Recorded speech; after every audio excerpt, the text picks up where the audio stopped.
Fantastic Four is coming, or at least so they've been telling us for the last 4 years.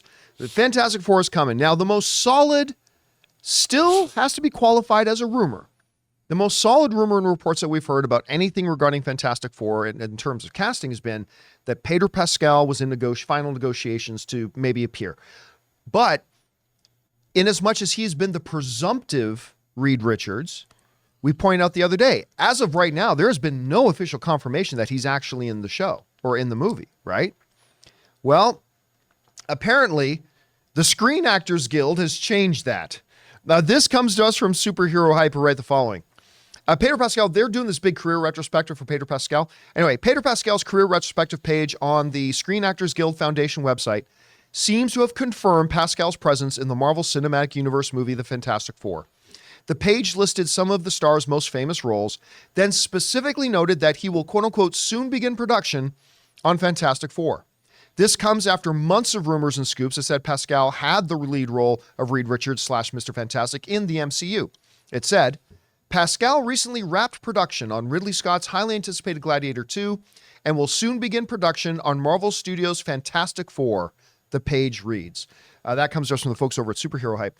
And I went over and I took a look at it. Yep, there it is, right on SAG's official page. The Actors Union of the Hollywood industry has now put in, he's wrapped up this and he's getting ready to. This is as official confirmation as we've had. You did say on Monday, John, we were going to get some Fantastic Four casting news. Yeah. You did say that. I did say that. Admittedly, I meant beyond Pedro Pascal. Right, but still, this still this counts as one. We still got a few days. We still got a couple of days to find out if I was right about that or not. It was just a guess, but we'll see. But I think it's now safe. A lot of fans, including us, have been assuming he was going to be in the Fantastic Four. He's going to be Reed Richards. I think it's now safe to us to make that the presumptive thing. It's official. He's going to be now Reed Richards. He's in the film. It's official. So now we can kind of look at it in those terms. Now, Rob, we've talked in the last number of weeks and whatever about what we think about the possibility of Pedro Pascal playing the role. We've had some time to marinate on it, think about it, hear other opinions about it. And I got to tell you, for me, while if I'd sat down and wrote out a list of who I could see playing Fantastic Four, I don't think Pedro Pascal would have popped to my head. No. But I love this casting. And the more and more I've thought about it and watched his performances and other things, and I see more stuff about Reed Richards himself, because, you know, I remember when they were making the last Fantastic Four movie, and I love Miles Teller. I love Michael B. Jordan. I like all the cast of it. But I remember saying back at the time, everybody's making fun of me for this, but I said this. I said, look, I want the Fantastic Four. I don't want the Muppet Babies. I don't want the Fantastic Four babies. I want the grown-ups. I want the Fantastic Four. Right. Right? And when I look at Pedro Pascal, I go, whoever you want to cast in this role, my first question in my head is, can I look at whatever actor you're proposing and think, that's the smartest guy in the room? When I look at Pedro Pascal, particularly, bring up my NDI again, particularly this particular picture, I think, yep, you tell that guy walks in the room and say, this is the smartest guy in the room. I'll buy it. I believe it. And look, my number one criteria whenever you're talking about fan casting is always starts and finishes with, are they a talented actor? Pedro Pascal is world class. He's already got a number of Emmy Award nominations. He's going to have Emmys on his, and Oscars on his mantle before his career is done. I love the choice. I'm still completely on board with this. Now it's about who are they going to put around him, Rob? Who are they going to put around him? And that's going to become key. Guys, we want to take a second to thank a sponsor of today's episode, MasterClass. Everyone, it's a new year. So picture that thing that you've always wanted to learn. Now, picture learning it from a person who's literally one of the best in the world at it. And that's what you get with MasterClass. This year, learn from the best to become your best with MasterClass. Don't just talk about improving. MasterClass helps you actually do it. Because MasterClass offers over 180 world-class instructors, so whether you want to master negotiation with Chris Voss, like I did, think like a boss with Martha Stewart, or learn the art of storytelling from the man himself, Neil Gaiman, MasterClass has you covered. Because with MasterClass, you get unlimited access to intimate one-on-one classes with the world's best. At MasterClass, there are over 200 classes to pick from, with new classes being added every month. And if you're a viewer of the John Campea Show, you probably love movie making, storytelling, television, so you would be totally interested in things like screenwriting from Aaron Sorkin, learn developing original TV series from Stranger Things' The Duffer Brothers, or maybe you like the music side of movies, well, you can learn film scoring from Hans Zimmer. And right now, our listeners will get an additional 15% off an annual membership at masterclass.com/Campea. Get 15% off right now at masterclass.com/Campea. masterclass.com/Campea. Anyway, what do you think about this report that's come out, and how are you feeling now after we've had a month or two to really think about and sink in? How are you feeling now about Pedro Pascal? Well, I have to say I've been reading Jonathan Hickman's run on Fantastic Four again in my omnibuses, and I'm quite enjoying it. But I have a theory.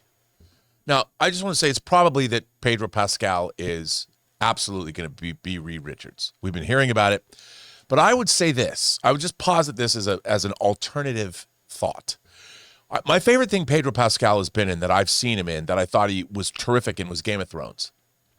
I loved him in that role, that brash. What was he called? The Serpent? Yeah. In that or something like that? The Serpent in the Mountain. Right. Was it? And I loved him in that. He was, what if Pedro Pascal is playing Dr. Doom? Mm-hmm. Well, I mean, that's something fans have been throwing around a lot of lately, right? Like even why am I the artist? The ultimate fan artist. Why am I freezing on his name? Boss right now? Logic. Boss Logic put out, of course, a couple months ago that picture of Pedro Pascal's Dr. Doom. And I'm thinking the Viper. Thank you, Arwix. Not the the Serpent, the Viper in the yes. The Viper. That's right. Viper in the Mountain. But I would say that they need to pivot off of this Kang business. So they are casting somebody that's going to be across multiple movies. That's not just in the Fantastic Four movie. That might take front and center in the next Avengers film. Who better than Pedro Pascal to do that? He might, depending on how they're writing Dr. Doom, though, he could be the worst choice for Dr. Doom. Could be. And remember, I just think in that Fantastic role Four as the Viper, he's great. They had this role planned long before there was ever any Kang, before Kang ever showed up in the MCU, right? I know.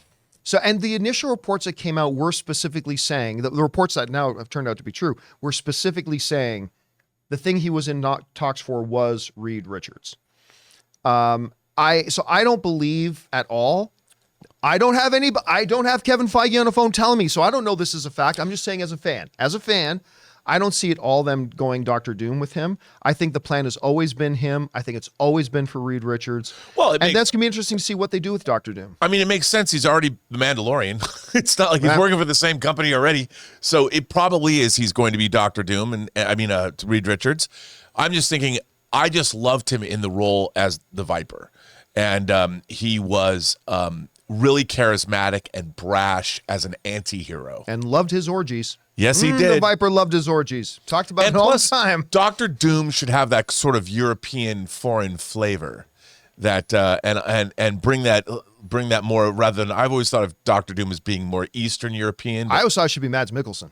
Oh, yeah, but that would now even probably be cliche, but he'd be the best. Oh, yeah, you're right. It would be totally typecasting. It would be totally cliche, 100%. I would still buy it. I want to see that new but he movie was already in Doctor Strange, so. That's right. True. Mad, so. Yeah. No, you never see his face.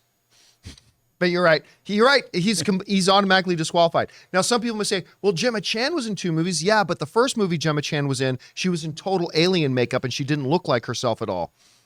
Mads Mikkelsen has already been on screen as Mads Mikkelsen. So it'd be too bad for that. But I'd still love to see him as Dr. Doom. By the way, Eternals was trending yesterday on X. Just want to say. People were standing up for it because of Kumail Nanjiani's comments.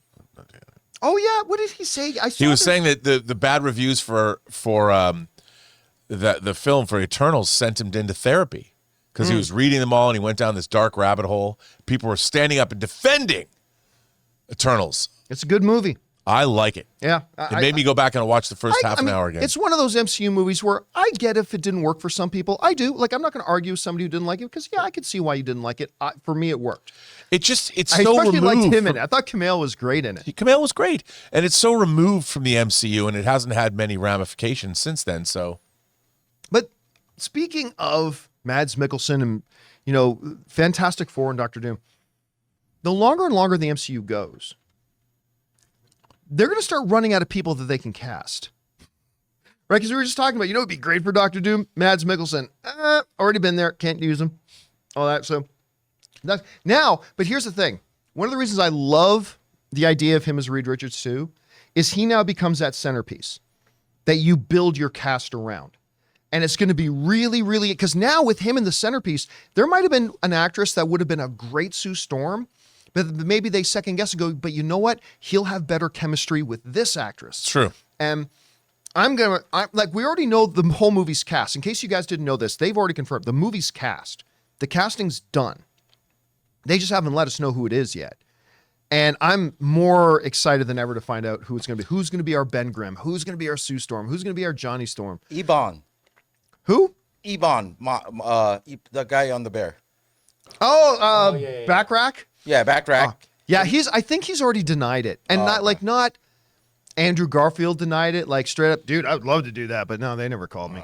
But I could totally see him as Ben Grimm. He would be a great Ben Grimm.